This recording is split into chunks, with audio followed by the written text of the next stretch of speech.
고요한 지혜의 샘터에 오신 여러분을 환영합니다. 오늘 우리가 함께 나눌 이야기가 당신의 마음의 작은 등불이 되기를 소망합니다. 잠시 귀를 기울이시기 전 이 지혜의 말씀이 더 많은 이들에게 닿을 수 있도록 구독과 좋아요로 당신의 마음을 나누어 주신다면 그 선한 울림이 당신의 삶에 평화와 은총으로 돌아올 것입니다. 당신의 소중한 참여는 저희가 더 깊은 울림을 만드는 데 큰 힘이 됩니다. 저녁 햇살이 연못 너머로 부드럽게 스러지고 있었습니다. 한 제자가 스승인 부처님의 곁에서 말없이 발걸음을 옮기고 있었습니다. 고요한 공간 속에는 풀벌레 소리와 나뭇잎을 스치는 바람 소리, 그리고 두 사람의 조용한 발걸음 소리만이 가득했습니다. 한참을 걷던 제자는 마침내 무거운 침묵을 깨고 조심스럽게 입을 열었습니다. 스승님, 요즘 제 마음속에서 끝없이 성욕이 일어납니다. 수행자로서 억누르려 애써보지만 그럴수록 더욱 선명해지고 외면하려 할수록 밤이 되면 어김없이 다시 저를 찾아옵니다. 잠시 잠잠해지는가 싶다가도 홀로 있는 깊은 밤이면 걷잡을 수 없는 감정의 파도가 또다시 밀려옵니다. 스승님, 이 욕망은 어찌하여 이토록 끝이 없는 것입니까? 어째서 채우고 또 채워도 제 마음은 늘 허전하기만 한 것입니까? 부처님은 말없이 걸음을 멈추셨습니다. 그리고 연못 너머 붉게 타오르는 노을빛을 잠시 바라보시더니 제자를 향해 천천히 입을 여셨습니다. 그것은 욕망이 너를 채우기 위해 오는 것이 아니기 때문이다. 오히려 너를 더 비우기 위해 찾아오는 것이니 그것이 바로 내가 느끼는 허전함의 정체이니라. 부처님은 아주 오래전 한 청년에 대한 이야기를 꺼내셨습니다. 겉으로 보기엔 모든 것을 다 갖춘 듯한 청년이 있었다. 그는 능력 있고 일도 잘했으며 주변 사람들과도 원만하게 지내는 누가 봐도 부족함 없는 사람이었지. 하지만 그의 밤은 낮과 전혀 다른 모습이었다. 집에 돌아와 문을 닫고 홀로 남겨지면 그는 온통 자극적인 쾌락에 자신을 내던졌다. 처음에는 단순한 호기심이었으나 시간이 지날수록 더 강하고 새로운 자극을 찾게 되었고 결국 그는 세상 그 무엇으로도 만족할 수 없는 지경에 이르렀다. 그의 낮과 밤의 얼굴은 점점 달라져만 갔다.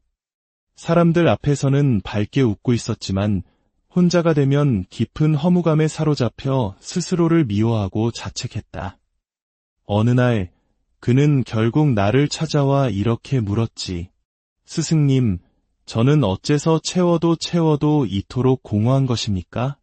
도대체 이 알 수 없는 마음은 어디서 오는 것입니까? 나는 그에게 조용히 말해주었다. 너는 지금 갈증을 채우기 위해 물을 마시고 있다고 생각하지만 사실은 바닷물을 마시고 있는 것이다. 바닷물은 마실수록 목이 더욱 마르게 되는 법이다. 청년은 그 말을 듣고도 잠시 그 뜻을 이해하지 못했다. 그래서 나는 다시 물었다. 너는 지금 진정으로 무엇을 채우고 싶은 것이냐? 그는 대답하지 못했다. 왜냐하면 그가 채우고자 했던 것은 단순한 욕망이 아니라 사실은 자신의 깊은 외로움과 무가치함을 덮기 위한 무언가였기 때문이지. 욕망이란 이처럼 외로움이 쓰고 있는 가면과 같다. 스스로가 소중하고 가치 있는 존재라 느끼지 못할 때 그 텅 빈 마음의 구멍을 쾌락이라는 화려한 포장지로 잠시 감싸려 하는 것이다. 하지만 쾌락은 결코 진정한 위로가 되지 못한다. 오히려 그것은 내가 얼마나 외롭고 공허한 존재인지를 더욱더 크게 증명할 뿐이니라. 욕망은 처음엔 꿀처럼 달콤하게 다가오지만 그 끝은 너를 더욱 깊은 공허함 속으로 밀어넣는다. 그것은 채워야 할 대상이 아니라 정직하게 마주봐야 할 너 자신의 그림자이니라. 제자여, 지금 내가 느끼는 그 허전함은 욕망이 부족해서 생긴 것이 아니다. 너 스스로를 있는 그대로 온전히 바라보지 못했기 때문에 생긴 것이다. 진정한 허전함은 몸에서 오는 것이 아니라 자기 자신을 잃어버렸을 때 찾아오는 법이다. 먼저 그 사실을 알아차리는 것, 그것이 바로 깨달음으로 가는 첫걸음이다. 제자는 고개를 떨군 채 아무 말 없이 깊은 숨을 내쉬었습니다. 그리고 천천히 연못 위에 비친 자신의 흐릿한 모습을 바라보며 처음으로 자기 자신을 가만히 응시하고 있었습니다. 연못가에 조용히 앉은 제자는 두 손을 무릎 위에 올린 채 다시 부처님께 물었습니다. 스승님, 방금 말씀을 듣고 나니 욕망이라는 것이 단순한 육체의 욕구가 아니라 마음 깊은 곳의 허전함에서 비롯된다는 것을 어렴풋이 이해할 것 같습니다.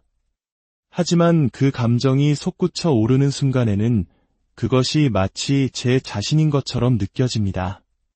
저는 그 욕망이 곧 저라고 믿게 되고 그것엔 감정이 저의 모든 것을 조종해버리는 것만 같습니다.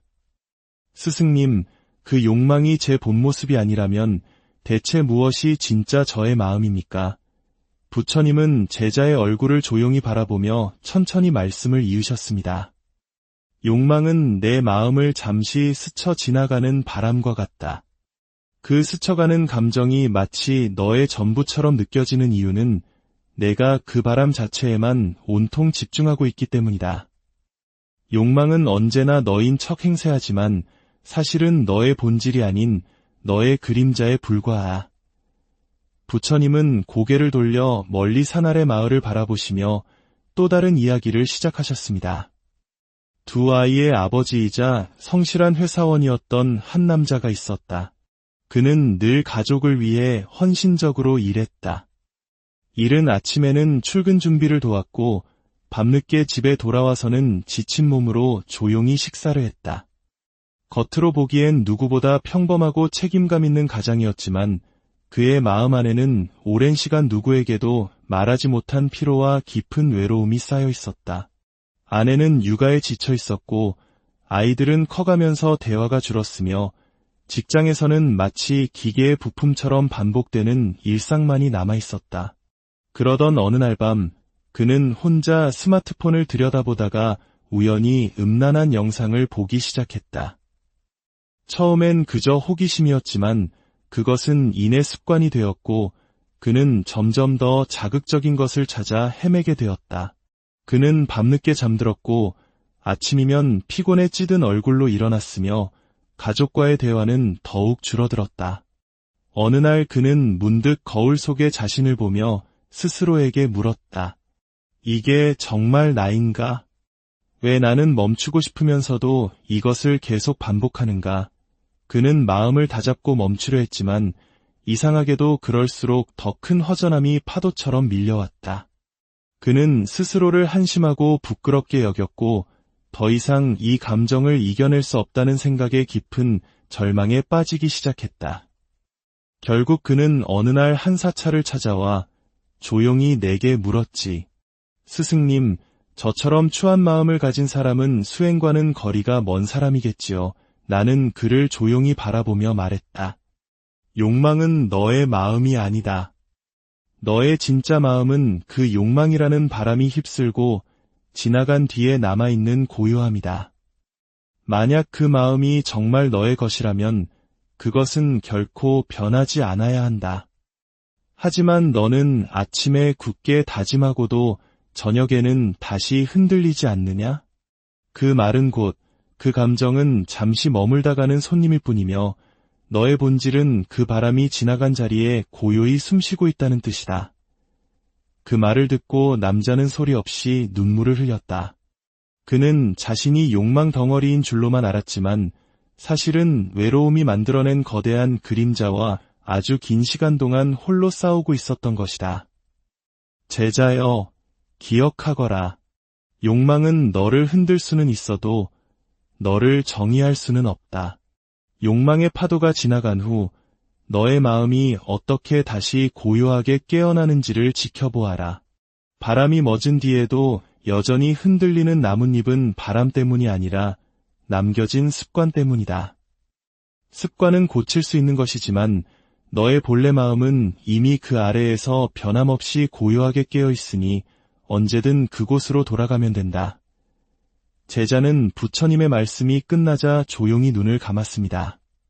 그리고 자신 안에서 여전히 남아있던 무언가 따뜻하고 잔잔한 감정을 처음으로 뚜렷하게 느낄 수 있었습니다. 제자는 조용히 시선을 떨구며 부처님께 다시 말했습니다. 스승님, 예전엔 제가 어떤 사람을 좋아하게 되면 그 감정이 사랑이라고 굳게 믿었습니다. 그 사람을 생각하며 잠 못 이루고 보고 싶고 함께 있고 싶고 급기야 몸까지 가까워지고 싶었던 그 모든 감정이 저는 사랑이라고만 생각했습니다. 하지만 관계가 끝나고 나서야 비로소 알게 되었습니다. 제가 사랑했던 것은 그 사람이 아니라 그 사람을 통해 느꼈던 강렬한 성적 끌림이었다는 것을요. 그 감정은 사랑이라기보다 제 안에 있던 욕망이 그 사람이라는 옷을 잠시 입었던 것이었습니다. 스승님, 어째서 우리는 성욕을 사랑이라고 이토록 쉽게 착각하게 되는 걸까요?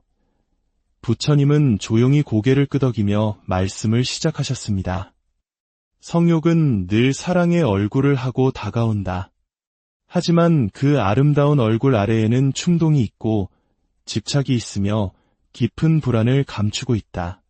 진정한 사랑은 상대를 있는 그대로의 모습으로 바라보고 그 존재 자체를 축복하지만 성욕은 상대를 나의 욕망을 채우기 위한 도구로 바꾸려 한다. 부처님은 또 다른 한 청년의 이야기를 들려주셨습니다. 어느 날 한 여인을 만나 말로는 다 설명할 수 없는 강렬한 끌림을 느낀 청년이 있었다. 그녀가 웃으면 가슴이 터질 듯 뛰었고 그녀의 향기만으로도 온 세상이 멈추는 것 같았지. 그는 내게 와서 이렇게 말했다. 스승님, 저는 그녀를 사랑합니다. 그녀와 함께 있지 않으면 숨이 막히고 그녀를 온전히 갖지 못한다면 미쳐버릴 것 같습니다. 나는 그에게 물었다. 만약 그녀가 지금 이 순간 다른 사람과 함께 행복하게 웃고 있다면 너는 어떤 감정을 느끼겠느냐? 그는 주저없이 대답했다. 견딜 수 없을 것입니다. 참을 수 없는 분노와 질투, 그리고 버림받았다는 깊은 절망이 저를 덮칠 것입니다. 그래서 나는 그에게 말해주었다. 그것은 사랑이 아니라 내가 그녀를 통해 느끼는 강렬한 성적 끌림과 소유욕이다. 성욕은 상대를 바라보는 것이 아니라 그를 통해 나의 감각을 만족시키려는 이기적인 행위이다. 진정한 사랑은 상대가 자유로워지더라도 그 자유를 진심으로 축복해주는 마음이고 성욕은 그 자유가 내 것이 아닐까 봐 두려워하고 불안에 떠는 감정이다. 제자여, 세상의 많은 사람들이 성적인 끌림과 강렬한 감정을 사랑이라는 이름으로 포장한다. 하지만 그 감정이 상대를 온전히 바라보지 못하고 오직 자기 자신의 욕망에만 몰두하고 있다면 그것은 결코 사랑이 아니다. 진정한 사랑은 상대가 아닌 나에게만 집중하는 감정이 아니라 상대와 함께 온전히 존재할 수 있는 고요하고 가만한 기쁨이다. 그러니 앞으로 내가 어떤 감정을 느낄 때마다 스스로에게 정직하게 물어보아라. 나는 지금 이 사람을 사랑하는가? 아니면 이 사람을 통해 내 안의 욕망을 해소하려 하는가? 그 물음에 스스로 정직해질 수 있을 때 그때부터 비로소 진짜 사랑도 진짜 평온도 시작될 수 있느니라. 제자는 잠시 눈을 감은 채 자신이 지나온 수많은 관계들을 하나씩 떠올려 보았습니다. 그리고 마음속에서 미안함과 동시에 조금은 따뜻한 이해가 함께 피어오르고 있었습니다. 제자는 눈을 감은 채 한참을 침묵하다 부처님을 향해 다시 입을 열었습니다. 스승님, 저는 이제 그저 이 성욕이라는 감정이 아예 사라져버렸으면 좋겠습니다. 이 감정만 없다면 제 마음이 조금은 더 자유로워질 수 있을 것 같습니다. 욕망에서 벗어나려는 노력, 무너진 후의 깊은 죄책감, 그리고 끊임없이 반복되는 이 마음속 싸움이 이제는 너무나 지칩니다. 스승님, 이 성욕이라는 감정 정말로 없앨 수는 없는 것입니까? 부처님은 제자의 말에 한동안 아무 말씀도 하지 않으셨습니다. 그저 조용히 바람 소리를 들으며 자연처럼 깊고 고르게 숨을 고르셨습니다. 그러고 나서 천천히 말씀을 시작하셨습니다. 성욕은 없애야 할 감정이 아니라 이해해야 할 감정이다. 성욕은 본래 나쁜 것도 부끄러운 것도 아니다. 그것은 생명을 이어가기 위한 자연의 거대한 흐름이며 살아있는 모든 존재에게 깃든 가장 본능적인 힘이다. 문제는 그 성욕 자체가 아니라 그 성욕이 너를 주인처럼 끌고 가느냐, 아니면 내가 주인으로서 그 성욕을 가만히 바라볼 수 있느냐에 달려있을 뿐이다. 부처님은 오래전 한 수행자의 이야기를 꺼내셨습니다. 젊은 시절 나를 찾아온 한 수행자가 있었다. 그는 이렇게 고백했지. 스승님, 저는 출가한 몸이지만 성욕이 자꾸만 올라옵니다. 그 마음이 들 때마다 스스로가 너무나 부끄럽고 제 자신이 이 수행을 감당할 수 없는 사람처럼 느껴집니다. 나는 그에게 물었다. 너는 그 성욕을 어떻게 다루고 있느냐? 그는 대답했다. 저는 그저 억누릅니다.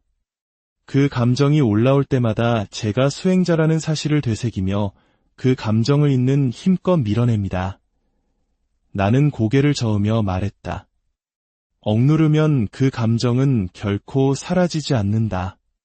단지 더 깊은 곳에 숨어 있을 뿐이다.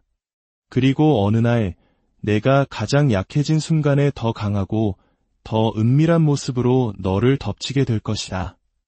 성욕은 억제할 대상이 아니라 이해하고 관찰하고 자연스럽게 흘려보내야 할 마음의 현상이다. 그 욕망이 올라올 때 그 감정의 움직임을 있는 그대로 가만히 바라보아라. 판단하거나 저항하지 말고 그저 지켜보는 것이다. 심장이 어떻게 반응하는지, 호흡이 어떻게 가빠지는지, 생각이 어디로 흘러가는지를 마치 강 건너 불구경하듯 담담하게 지켜보아라. 그러면 욕망은 더 이상 너를 집어삼키는 거대한 파도가 아니라 너를 스쳐 지나가는 잔잔한 물결이 될 것이다. 제자여, 성욕은 없앨 수 있는 것이 아니다. 하지만 그것에 휘둘리지 않는 길은 분명히 있다. 그것은 억압과 통제의 길이 아니라 관찰과 이해의 길이다. 부끄러워 말고 두려워 말고 그 감정을 있는 그대로 받아들이되 다만 그 물결에 휩쓸려가지 않도록 중심을 굳건히 지켜라. 욕망 자체가 나쁜 것이 아니라 그것에 사로잡히는 너의 마음이 너를 괴롭게 할 뿐이다. 제자는 눈을 감은 채 천천히 숨을 내쉬었습니다. 지금까지 그 감정을 없애기 위해 얼마나 많은 날들을 스스로를 채찍질하고 몰아붙여 왔는지를 조용히 되돌아보고 있었습니다. 제자는 가만히 손을 모은 채 작은 목소리로 말했습니다. 스승님, 제가 성욕에 흔들릴 때마다 가장 괴로운 순간은 다른 사람들은 모두 멀쩡해 보인다는 사실입니다. 저와 함께 수행하는 도반들도 세상의 친구들도 겉으로는 아무렇지도 않아 보입니다. 오직 저만 이렇게 끊임없이 흔들리고 또 무너지고 그리고 혼자서 깊은 죄책감에 시달립니다. 스승님, 저는 왜 이토록 나약한 것일까요? 왜 저만 이렇게 부족한 사람처럼 느껴지는 걸까요? 부처님은 제자의 눈빛을 조용히 바라보시며 부드럽게 말씀하셨습니다. 비교는 마음의 눈을 흐리게 한다. 내가 지금 바라보는 것은 다른 이들의 평온한 겉모습이지 그들의 들끓는 마음속이 아니다. 어떤 사람은 겉으로 강해 보이지만 그 안에는 깊은 고통이 있고 어떤 사람은 말없이 미소 짓지만 그 속에서는 하루에도 수백 번의 흔들림을 겪고 있다. 부처님은 또 한 청년의 이야기를 꺼내셨습니다. 젊고 총명하며 겉보기에는 누구보다 성실하고 단정한 청년이 있었다. 그는 사람들 사이에서 절제의 모범이라 불리며 늘 칭찬을 받았다. 하지만 어느 날 그가 남몰래 나를 찾아왔다. 그는 고개를 숙인 채 말없이 눈물만 흘리다가 이내 조용히 입을 열었다. 스승님, 저는 밤마다 제 자신과 싸웁니다. 욕망에 무너졌다가 아침이 되면 다시 스스로를 미워하고 그렇게 몇 년을 반복했습니다.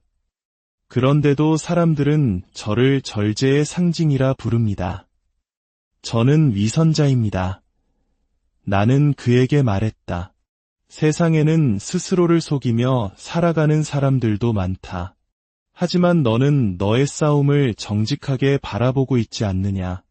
그것만으로도 너는 이미 깨달음의 첫걸음을 내디딘 것이다.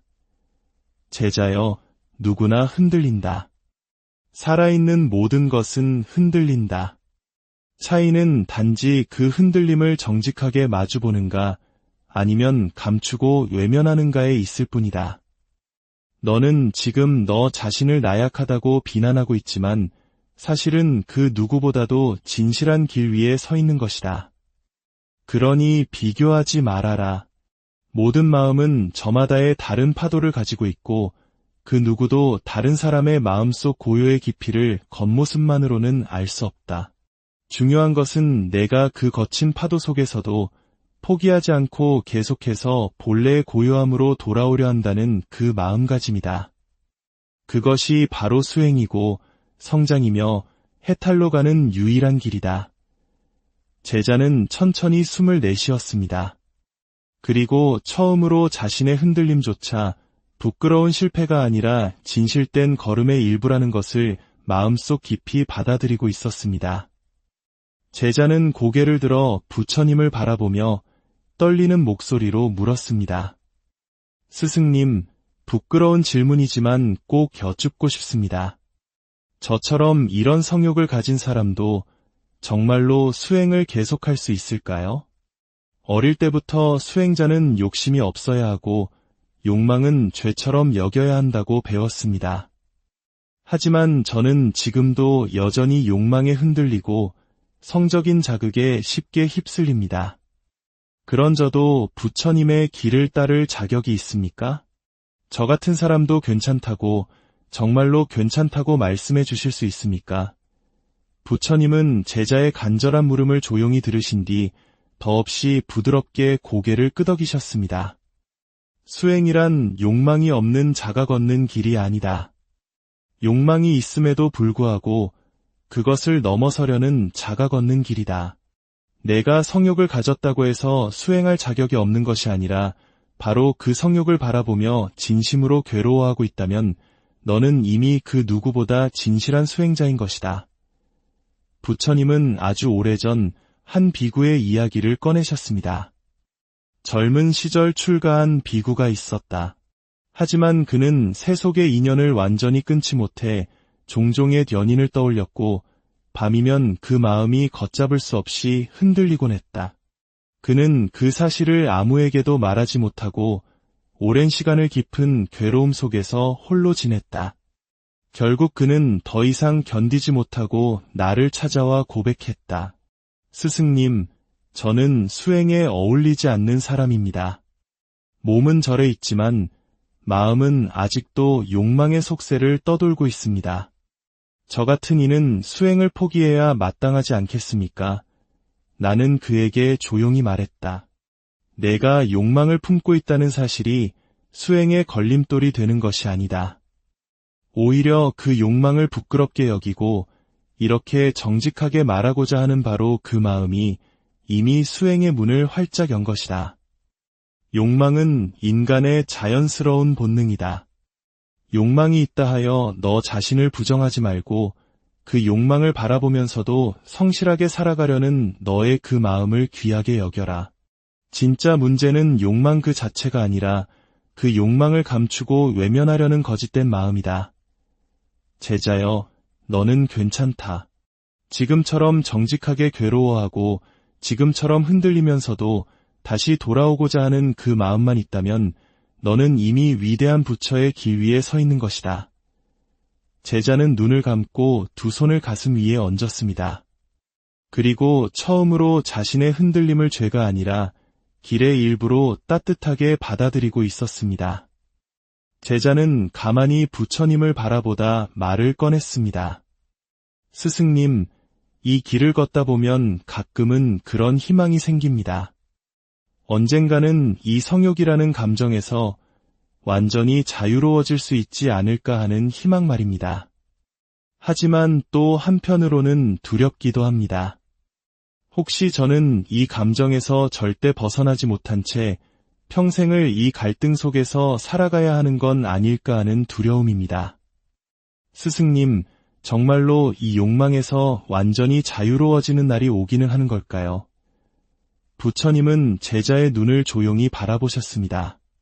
그리고 아주 부드러운 목소리로 말씀하셨습니다. 욕망에서 벗어난다는 것은 그 감정이 아예 사라지는 것이 아니라 그 감정에 더 이상 흔들리지 않게 되는 것이다. 욕망이 찾아오지 않는 경지가 아니라 그 욕망을 불청객이 아닌 오랜 친구처럼 고요하게 바라볼 수 있게 되는 것이다.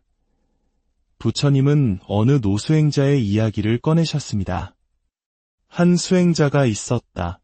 그는 젊은 시절 성욕 때문에 많이 흔들렸고 그 감정 때문에 수도 중에 수많은 괴로움을 겪었다. 하지만 그는 그 감정을 억지로 억누르려 하지 않았다. 대신 그 감정이 올라올 때마다 자신의 마음을 가만히 관찰했고 그 감정을 일으킨 원인을 살폈으며 그것이 어떻게 왔다가 어떻게 사라지는지를 담담하게 지켜보았다. 그는 이렇게 말하곤 했다. 욕망은 내게 오는 손님과 같습니다. 이 손님이 오면 나는 그저 조용히 문을 열어주고 그가 잠시 머물다 자연스럽게 떠날 수 있도록 자리를 내어줄 뿐입니다. 그렇게 시간이 흐르면서 그는 점점 그 감정에 흔들리지 않게 되었고 마침내 어느 날 그 감정이 더 이상 그를 덮치지 않고 그저 그의 곁을 조용히 스쳐 지나가는 것을 느끼게 되었다. 그는 그 순간을 이렇게 말했다. 나는 더 이상 욕망을 없애려 하지 않습니다. 나는 이제 그것과 함께 고요히 있을 수 있게 되었습니다. 제자여, 욕망이 사라지는 날이란 그 욕망이 더 이상 너에게 두려움의 대상이 아니게 되는 날이다. 그 감정을 억누르려 하지도 않고 또 그 감정에 무작정 끌려가지도 않고 그저 그것을 나의 자연스러운 일부로 받아들이며 지켜볼 수 있게 될 때 비로소 너는 진정으로 자유로워진 것이다. 해탈이란 감정이 없는 무감각의 상태가 아니라 어떤 감정도 너의 마음을 흔들지 못하는 깊은 고요의 상태이니라. 제자는 눈을 감고 천천히 호흡을 가다듬었습니다. 그리고 문득 그동안 자신을 그토록 힘겹게 했던 그 감정조차 이제는 그저 잠시 머물다 갈 손님처럼 느껴지고 있었습니다. 제자는 한참을 말없이 앉아 있다가 마침내 마지막 질문을 꺼냈습니다. 스승님, 저는 이제 이 감정을 없애려고만 해서는 결국 더 깊은 갈증에 빠진다는 것을 알게 되었습니다. 억누를수록 더 자극적으로 변했고 피하려 할수록 더 크게 저를 따라왔습니다. 이제는 그 감정과 함께 살아가야 한다는 말씀도 조금씩 받아들이게 됩니다. 그렇다면 스승님, 성욕을 없애려 하지 않고 그 감정과 평화롭게 함께 살아간다는 것은 구체적으로 어떻게 살아야 하는 것입니까? 욕망과 평화롭게 공존하는 삶은 과연 어떤 모습입니까? 부처님은 조용히 미소 지으시며 천천히 고개를 끄덕이셨습니다. 욕망과 함께 평화롭게 살아간다는 것은 첫째로 그 욕망을 더 이상 두려워하지 않는 것이다. 그리고 둘째로 그 욕망이 일어나더라도 그 속에 완전히 빠지지 않고 그저 그것을 바라보는 너의 본래의식을 흐리지 않는 것이다. 마치 고요한 연못 위에 떨어진 빗방울이 잠시 파문을 만들지만 결국 그 연못이 다시 본래의 고요함을 되찾듯 욕망도 그렇게 잠시 머물다 사라지도록 내버려 두는 것이다. 부처님은 어느 한 노인의 이야기를 들려주셨습니다. 젊은 시절 성욕으로 인해 많은 실패와 고통을 겪은 노인이 있었다. 사랑이라 굳게 믿었던 감정들이 사실은 덧없는 욕망이었다는 것을 뒤늦게 깨달았고 자신의 삶이 자극과 쾌락의 연속이었다는 것도 서서히 알게 되었다. 하지만 그는 그 모든 과거를 부정하거나 부끄러워하지 않았다. 그는 이렇게 말했다. 나는 내 과거를 부끄러워하지 않는다. 그 뜨거웠던 시절이 있었기에 지금의 평온한 내가 있는 것이다. 욕망은 나를 망가뜨리기도 했지만 역설적이게도 그것 덕분에 나는 나 자신을 깊이 돌아보게 되었다. 그는 매일 나무 아래에서 하루를 시작하고 바람 소리와 함께 숨을 쉬며 문득 욕망이 올라오면 그저 고개를 한번 끄덕여주고는 다시 자신의 호흡으로 조용히 돌아가곤 했다. 그는 마지막 순간까지 말없이 평온했고 사람들은 그를 가장 고요한 사람이라 불렀다. 제자여, 욕망을 이겨내려 싸우지 말고 그 욕망을 일으킨 너의 마음을 따뜻하게 바라보아라. 그 감정이 올라올 때 비난하지도 감추려 하지도 말고 그저 너 자신에게 다정하게 말해주어라. 괜찮아. 지금 이 마음도 결국엔 지나갈 거야. 그리고 다시 너의 호흡으로 돌아오고 지금 이 순간에 너의 마음이 머물게 하여라. 그렇게 매일 욕망이라는 손님과 함께 고요히 숨쉬며 살아가다 보면 언젠가 그 감정조차 더 이상 너를 괴롭히지 않게 될 것이다. 제자는 고개를 숙인 채 가만히 숨을 들이쉬었습니다.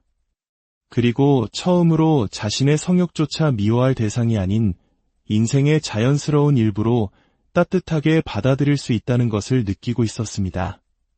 그리고 조용히 이렇게 중얼거렸습니다. 그래, 괜찮다. 지금 이 마음도 결국엔 지나갈 것이다.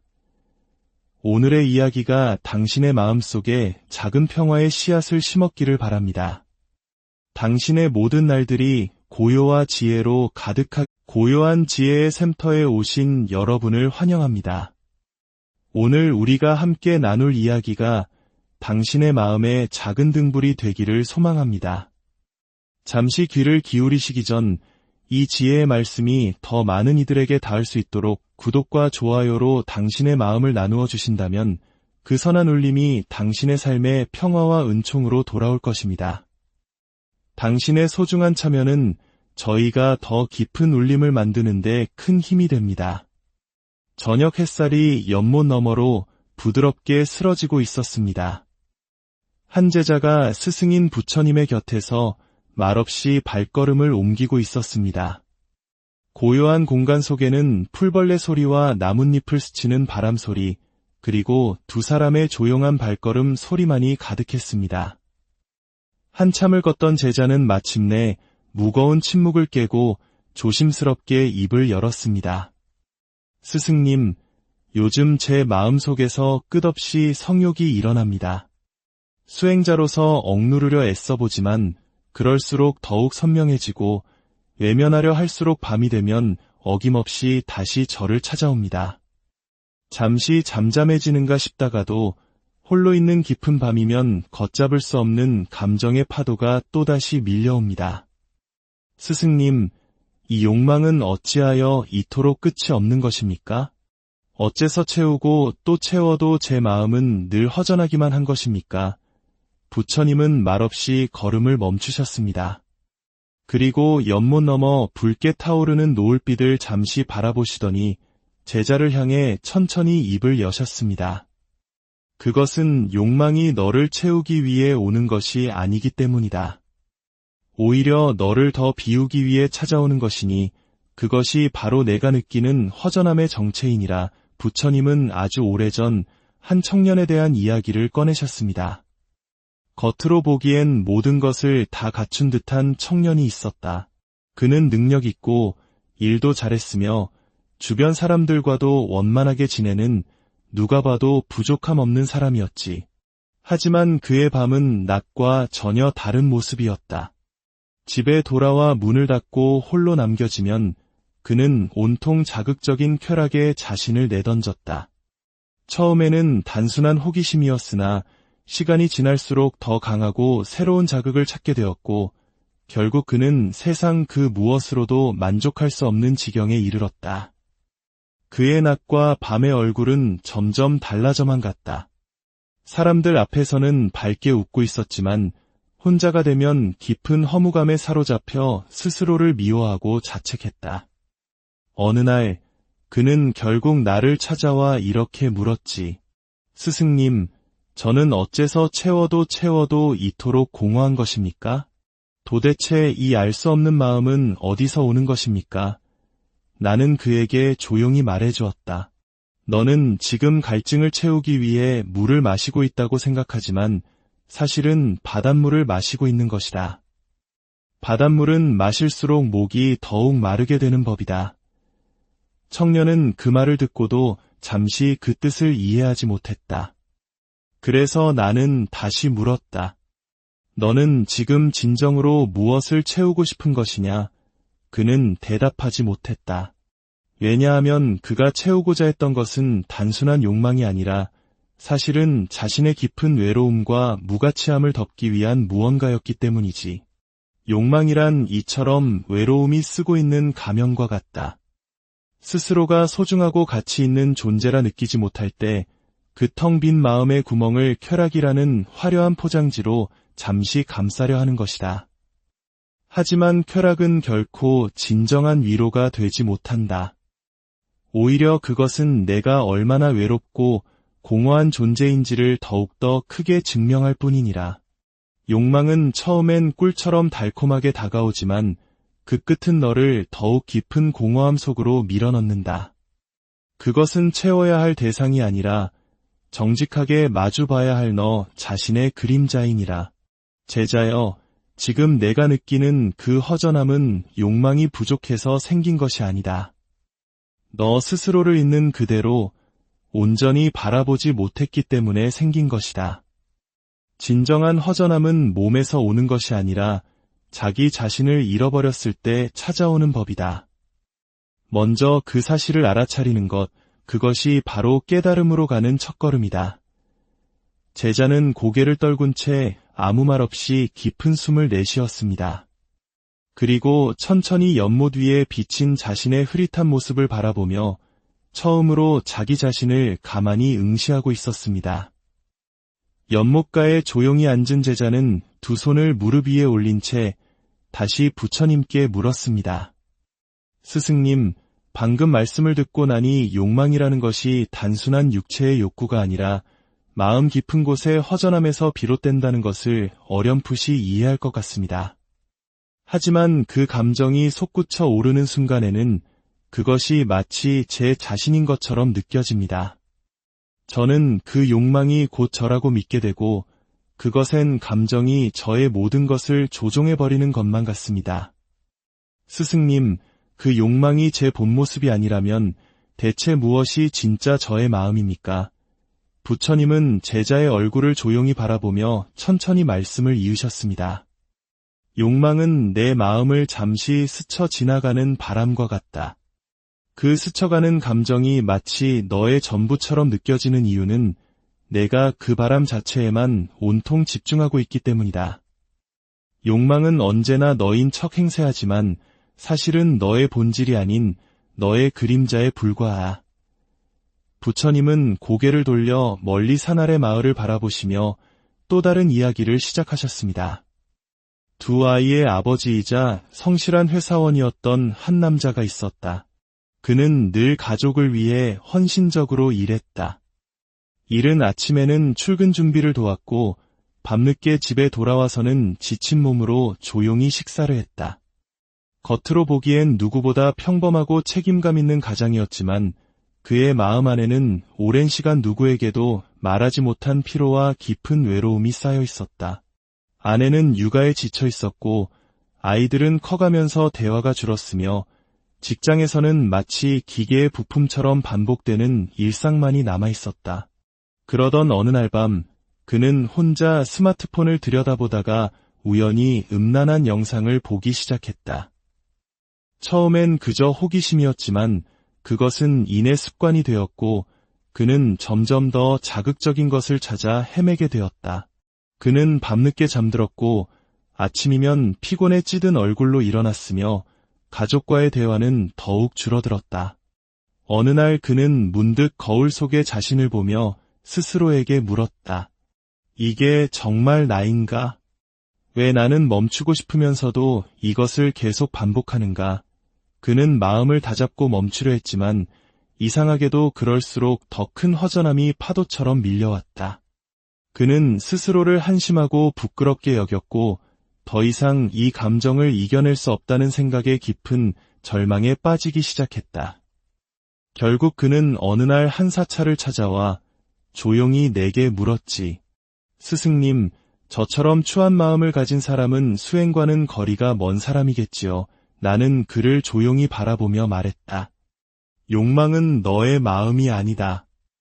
너의 진짜 마음은 그 욕망이라는 바람이 휩쓸고 지나간 뒤에 남아있는 고요함이다. 만약 그 마음이 정말 너의 것이라면 그것은 결코 변하지 않아야 한다. 하지만 너는 아침에 굳게 다짐하고도 저녁에는 다시 흔들리지 않느냐? 그 말은 곧 그 감정은 잠시 머물다가는 손님일 뿐이며 너의 본질은 그 바람이 지나간 자리에 고요히 숨쉬고 있다는 뜻이다. 그 말을 듣고 남자는 소리 없이 눈물을 흘렸다. 그는 자신이 욕망 덩어리인 줄로만 알았지만 사실은 외로움이 만들어낸 거대한 그림자와 아주 긴 시간 동안 홀로 싸우고 있었던 것이다. 제자여, 기억하거라. 욕망은 너를 흔들 수는 있어도 너를 정의할 수는 없다. 욕망의 파도가 지나간 후 너의 마음이 어떻게 다시 고요하게 깨어나는지를 지켜보아라. 바람이 멎은 뒤에도 여전히 흔들리는 나뭇잎은 바람 때문이 아니라 남겨진 습관 때문이다. 습관은 고칠 수 있는 것이지만 너의 본래 마음은 이미 그 아래에서 변함없이 고요하게 깨어 있으니 언제든 그곳으로 돌아가면 된다. 제자는 부처님의 말씀이 끝나자 조용히 눈을 감았습니다. 그리고 자신 안에서 여전히 남아있던 무언가 따뜻하고 잔잔한 감정을 처음으로 뚜렷하게 느낄 수 있었습니다. 제자는 조용히 시선을 떨구며 부처님께 다시 말했습니다. 스승님, 예전엔 제가 어떤 사람을 좋아하게 되면 그 감정이 사랑이라고 굳게 믿었습니다. 그 사람을 생각하며 잠 못 이루고 보고 싶고 함께 있고 싶고 급기야 몸까지 가까워지고 싶었던 그 모든 감정이 저는 사랑이라고만 생각했습니다. 하지만 관계가 끝나고 나서야 비로소 알게 되었습니다. 제가 사랑했던 것은 그 사람이 아니라 그 사람을 통해 느꼈던 강렬한 성적 끌림이었다는 것을요. 그 감정은 사랑이라기보다 제 안에 있던 욕망이 그 사람이라는 옷을 잠시 입었던 것이었습니다. 스승님, 어째서 우리는 성욕을 사랑이라고 이토록 쉽게 착각하게 되는 걸까요? 부처님은 조용히 고개를 끄덕이며 말씀을 시작하셨습니다. 성욕은 늘 사랑의 얼굴을 하고 다가온다. 하지만 그 아름다운 얼굴 아래에는 충동이 있고 집착이 있으며 깊은 불안을 감추고 있다. 진정한 사랑은 상대를 있는 그대로의 모습으로 바라보고 그 존재 자체를 축복하지만 성욕은 상대를 나의 욕망을 채우기 위한 도구로 바꾸려 한다. 부처님은 또 다른 한 청년의 이야기를 들려주셨습니다. 어느 날 한 여인을 만나 말로는 다 설명할 수 없는 강렬한 끌림을 느낀 청년이 있었다. 그녀가 웃으면 가슴이 터질 듯 뛰었고 그녀의 향기만으로도 온 세상이 멈추는 것 같았지. 그는 내게 와서 이렇게 말했다. 스승님, 저는 그녀를 사랑합니다.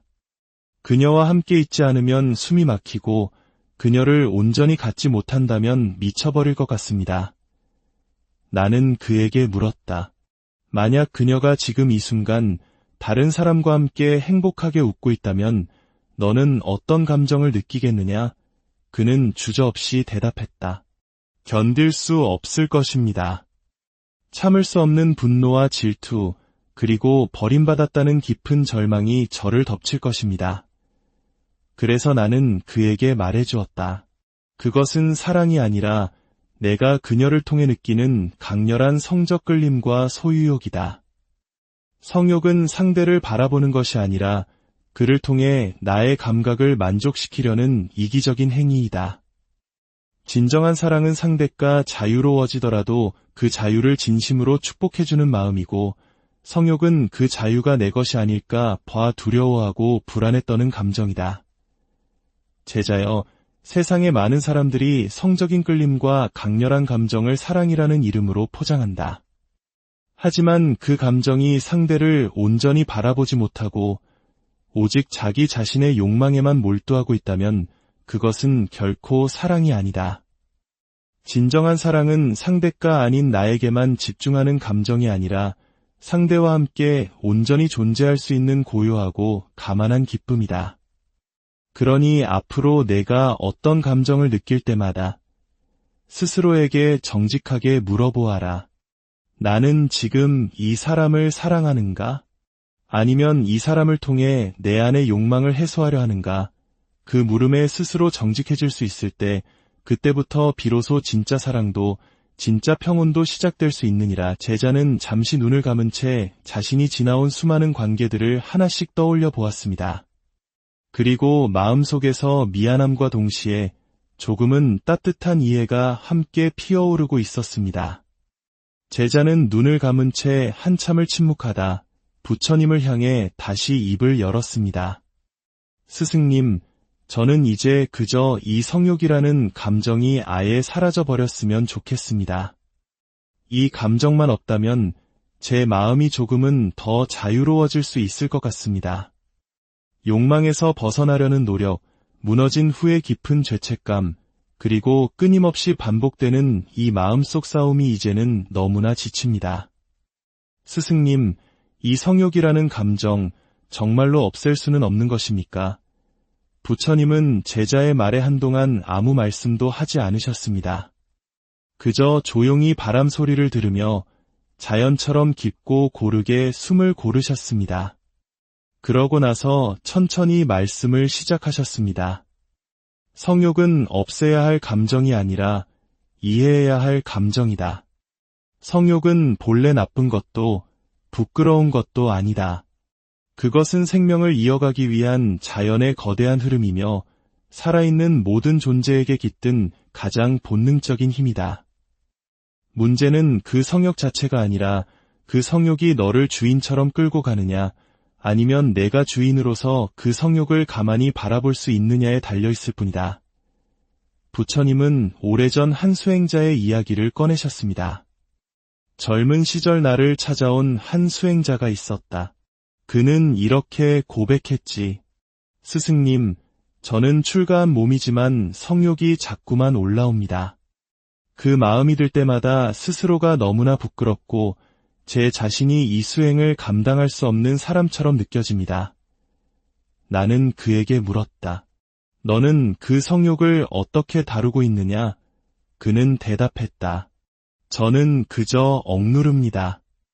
그 감정이 올라올 때마다 제가 수행자라는 사실을 되새기며 그 감정을 있는 힘껏 밀어냅니다. 나는 고개를 저으며 말했다. 억누르면 그 감정은 결코 사라지지 않는다. 단지 더 깊은 곳에 숨어 있을 뿐이다. 그리고 어느 날 내가 가장 약해진 순간에 더 강하고 더 은밀한 모습으로 너를 덮치게 될 것이다. 성욕은 억제할 대상이 아니라 이해하고 관찰하고 자연스럽게 흘려보내야 할 마음의 현상이다. 그 욕망이 올라올 때 그 감정의 움직임을 있는 그대로 가만히 바라보아라. 판단하거나 저항하지 말고 그저 지켜보는 것이다. 심장이 어떻게 반응하는지, 호흡이 어떻게 가빠지는지, 생각이 어디로 흘러가는지를 마치 강 건너 불구경하듯 담담하게 지켜보아라. 그러면 욕망은 더 이상 너를 집어삼키는 거대한 파도가 아니라 너를 스쳐 지나가는 잔잔한 물결이 될 것이다. 제자여, 성욕은 없앨 수 있는 것이 아니다. 하지만 그것에 휘둘리지 않는 길은 분명히 있다. 그것은 억압과 통제의 길이 아니라 관찰과 이해의 길이다. 부끄러워 말고 두려워 말고 그 감정을 있는 그대로 받아들이되 다만 그 물결에 휩쓸려가지 않도록 중심을 굳건히 지켜라. 욕망 자체가 나쁜 것이 아니라 그것에 사로잡히는 너의 마음이 너를 괴롭게 할 뿐이다. 제자는 눈을 감은 채 천천히 숨을 내쉬었습니다. 지금까지 그 감정을 없애기 위해 얼마나 많은 날들을 스스로를 채찍질하고 몰아붙여 왔는지를 조용히 되돌아보고 있었습니다. 제자는 가만히 손을 모은 채 작은 목소리로 말했습니다. 스승님, 제가 성욕에 흔들릴 때마다 가장 괴로운 순간은 다른 사람들은 모두 멀쩡해 보인다는 사실입니다. 저와 함께 수행하는 도반들도 세상의 친구들도 겉으로는 아무렇지도 않아 보입니다. 오직 저만 이렇게 끊임없이 흔들리고 또 무너지고 그리고 혼자서 깊은 죄책감에 시달립니다. 스승님, 저는 왜 이토록 나약한 것일까요? 왜 저만 이렇게 부족한 사람처럼 느껴지는 걸까요? 부처님은 제자의 눈빛을 조용히 바라보시며 부드럽게 말씀하셨습니다. 비교는 마음의 눈을 흐리게 한다. 내가 지금 바라보는 것은 다른 이들의 평온한 겉모습이지 그들의 들끓는 마음속이 아니다. 어떤 사람은 겉으로 강해 보이지만 그 안에는 깊은 고통이 있고 어떤 사람은 말없이 미소 짓지만 그 속에서는 하루에도 수백 번의 흔들림을 겪고 있다. 부처님은 또 한 청년의 이야기를 꺼내셨습니다. 젊고 총명하며 겉보기에는 누구보다 성실하고 단정한 청년이 있었다. 그는 사람들 사이에서 절제의 모범이라 불리며 늘 칭찬을 받았다. 하지만 어느 날 그가 남몰래 나를 찾아왔다. 그는 고개를 숙인 채 말없이 눈물만 흘리다가 이내 조용히 입을 열었다. 스승님, 저는 밤마다 제 자신과 싸웁니다. 욕망에 무너졌다가 아침이 되면 다시 스스로를 미워하고 그렇게 몇 년을 반복했습니다. 그런데도 사람들은 저를 절제의 상징이라 부릅니다. 저는 위선자입니다. 나는 그에게 말했다. 세상에는 스스로를 속이며 살아가는 사람들도 많다. 하지만 너는 너의 싸움을 정직하게 바라보고 있지 않느냐.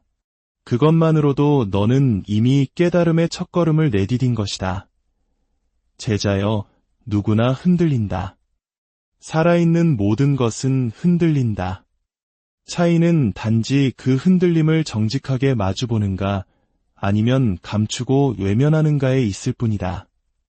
너는 지금 너 자신을 나약하다고 비난하고 있지만 사실은 그 누구보다도 진실한 길 위에 서 있는 것이다. 그러니 비교하지 말아라. 모든 마음은 저마다의 다른 파도를 가지고 있고 그 누구도 다른 사람의 마음속 고요의 깊이를 겉모습만으로는 알 수 없다. 중요한 것은 내가 그 거친 파도 속에서도 포기하지 않고 계속해서 본래의 고요함으로 돌아오려 한다는 그 마음가짐이다. 그것이 바로 수행이고 성장이며 해탈로 가는 유일한 길이다. 제자는 천천히 숨을 내쉬었습니다. 그리고 처음으로 자신의 흔들림조차 부끄러운 실패가 아니라 진실된 걸음의 일부라는 것을 마음속 깊이 받아들이고 있었습니다. 제자는 고개를 들어 부처님을 바라보며 떨리는 목소리로 물었습니다. 스승님, 부끄러운 질문이지만 꼭 여쭙고 싶습니다. 저처럼 이런 성욕을 가진 사람도 정말로 수행을 계속할 수 있을까요? 어릴 때부터 수행자는 욕심이 없어야 하고 욕망은 죄처럼 여겨야 한다고 배웠습니다. 하지만 저는 지금도 여전히 욕망에 흔들리고 성적인 자극에 쉽게 휩쓸립니다. 그런 저도 부처님의 길을 따를 자격이 있습니까? 저 같은 사람도 괜찮다고, 정말로 괜찮다고 말씀해 주실 수 있습니까? 부처님은 제자의 간절한 물음을 조용히 들으신 뒤 더없이 부드럽게 고개를 끄덕이셨습니다. 수행이란 욕망이 없는 자가 걷는 길이 아니다. 욕망이 있음에도 불구하고 그것을 넘어서려는 자가 걷는 길이다. 내가 성욕을 가졌다고 해서 수행할 자격이 없는 것이 아니라 바로 그 성욕을 바라보며 진심으로 괴로워하고 있다면 너는 이미 그 누구보다 진실한 수행자인 것이다. 부처님은 아주 오래전 한 비구의 이야기를 꺼내셨습니다. 젊은 시절 출가한 비구가 있었다. 하지만 그는 세속의 인연을 완전히 끊지 못해 종종의 연인을 떠올렸고 밤이면 그 마음이 걷잡을 수 없이 흔들리곤 했다. 그는 그 사실을 아무에게도 말하지 못하고 오랜 시간을 깊은 괴로움 속에서 홀로 지냈다. 결국 그는 더 이상 견디지 못하고 나를 찾아와 고백했다. 스승님, 저는 수행에 어울리지 않는 사람입니다. 몸은 절에 있지만 마음은 아직도 욕망의 속세를 떠돌고 있습니다. 저 같은 이는 수행을 포기해야 마땅하지 않겠습니까? 나는 그에게 조용히 말했다. 내가 욕망을 품고 있다는 사실이 수행의 걸림돌이 되는 것이 아니다. 오히려 그 욕망을 부끄럽게 여기고 이렇게 정직하게 말하고자 하는 바로 그 마음이 이미 수행의 문을 활짝 연 것이다. 욕망은 인간의 자연스러운 본능이다. 욕망이 있다 하여 너 자신을 부정하지 말고 그 욕망을 바라보면서도 성실하게 살아가려는 너의 그 마음을 귀하게 여겨라. 진짜 문제는 욕망 그 자체가 아니라 그 욕망을 감추고 외면하려는 거짓된 마음이다. 제자여, 너는 괜찮다. 지금처럼 정직하게 괴로워하고 지금처럼 흔들리면서도 다시 돌아오고자 하는 그 마음만 있다면 너는 이미 위대한 부처의 길 위에 서 있는 것이다. 제자는 눈을 감고 두 손을 가슴 위에 얹었습니다. 그리고 처음으로 자신의 흔들림을 죄가 아니라 길의 일부로 따뜻하게 받아들이고 있었습니다. 제자는 가만히 부처님을 바라보다 말을 꺼냈습니다. 스승님, 이 길을 걷다 보면 가끔은 그런 희망이 생깁니다. 언젠가는 이 성욕이라는 감정에서 완전히 자유로워질 수 있지 않을까 하는 희망 말입니다. 하지만 또 한편으로는 두렵기도 합니다. 혹시 저는 이 감정에서 절대 벗어나지 못한 채 평생을 이 갈등 속에서 살아가야 하는 건 아닐까 하는 두려움입니다. 스승님, 정말로 이 욕망에서 완전히 자유로워지는 날이 오기는 하는 걸까요? 부처님은 제자의 눈을 조용히 바라보셨습니다. 그리고 아주 부드러운 목소리로 말씀하셨습니다. 욕망에서 벗어난다는 것은 그 감정이 아예 사라지는 것이 아니라 그 감정에 더 이상 흔들리지 않게 되는 것이다. 욕망이 찾아오지 않는 경지가 아니라 그 욕망을 불청객이 아닌 오랜 친구처럼 고요하게 바라볼 수 있게 되는 것이다. 부처님은 어느 노수행자의 이야기를 꺼내셨습니다. 한 수행자가 있었다. 그는 젊은 시절 성욕 때문에 많이 흔들렸고 그 감정 때문에 수도 중에 수많은 괴로움을 겪었다. 하지만 그는 그 감정을 억지로 억누르려 하지 않았다.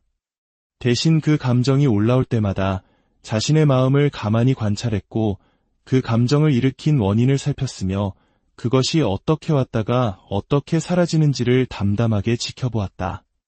그는 이렇게 말하곤 했다. 욕망은 내게 오는 손님과 같습니다. 이 손님이 오면 나는 그저 조용히 문을 열어주고 그가 잠시 머물다 자연스럽게 떠날 수 있도록 자리를 내어줄 뿐입니다.